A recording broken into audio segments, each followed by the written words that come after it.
বরিশাল নগরীর নথুল্লাবাদ কেন্দ্রীয় বাস টার্মিনালে হাফ ভাড়া ইস্যুতে শ্রমিকদের সঙ্গে বিএম কলেজ শিক্ষার্থীদের সংঘর্ষে শতাধিক বাস ভাঙচুরের ঘটনা ঘটেছে। বিক্ষুব্ধ শিক্ষার্থীরা অভিযোগ করেন, শ্রমিকদের হামলায় তাদের বহু শিক্ষার্থী আহত হয়েছে।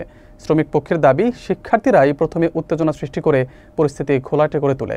সংঘর্ষ ছড়িয়ে পড়লে পুলিশ ও সেনাবাহিনী টার্মিনালে গিয়ে নিয়ন্ত্রণে আনে। বিস্তারিত থাকছে মোহাম্মদ রানা সোন্নামতের প্রতিবেদনে।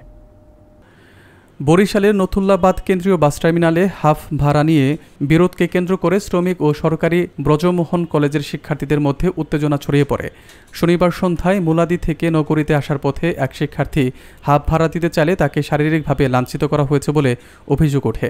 শিক্ষার্থীদের দাবি, ওই ঘটনার খবর পেয়ে তারা টার্মিনালে গিয়ে প্রতিবাদ জানালে পরিবহন শ্রমিকরা আগে তাদের উপর হামলা চালায়, যেখানে 20 থেকে 25 শিক্ষার্থী আহত হন বলে তাদের ধারণা।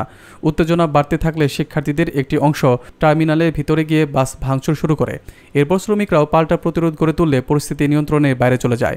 এই ঘটনায় উভয় পক্ষ মিলে অর্ধশতাধিক মানুষ আহত হয়েছে বলে স্থানীয় সূত্র জানায়। শ্রমিকদের একাংশ মনে করেন, শিক্ষার্থীরা দল বেঁধে টার্মিনালে গেলে পরিস্থিতি উত্তপ্ত হয়ে ওঠে এবং বিশৃঙ্খলা সৃষ্টি হয়। সংঘর্ষ চলাকালে টার্মিনালের প্রায় শতাধিক বাস ক্ষতিগ্রস্ত হয়, যার ফলে পরিবহন চলাচলে অচলাবস্থা তৈরি হয়। খবর পেয়ে পুলিশ দ্রুত ঘটনাস্থলে গিয়ে পরিস্থিতি সামাল দেওয়ার চেষ্টা করে। পরে সেনাবাহিনীও সেখানে অবস্থান নেয় এবং পরিস্থিতি নিয়ন্ত্রণে আসে বলে এয়ারপোর্ট থানার ওসি মামুনুল ইসলাম জানান। তিনি বলেন, উপস্থিত বাহিনী যৌথভাবে পরিস্থিতি শান্ত করতে সক্ষম হয়েছে এবং পরিস্থিতি এখন স্থিতিশীল। কেমন কি ক্ষয়ক্ষতি হয়েছে?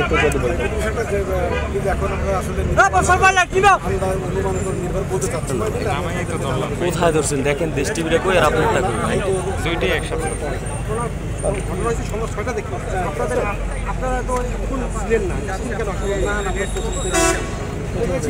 একদম আমরা তো এখানে দেখি প্রথম আমরা অফিসার রেসপন্সে একদম একেবারে ব্যবস্থা কীভাবে না, ব্যবস্থা তো আমরা নেওয়ার চেষ্টা করছি। নিশ্চিত করেন কতগুলো গাড়ি এখনো আমরা প্রথম থেকেই ছিলাম, এখনো আছে।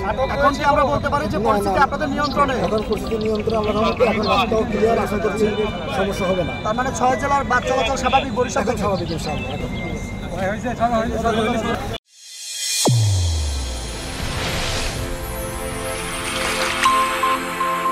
চ্যানেল A1 হৃদয়ের স্পন্দন।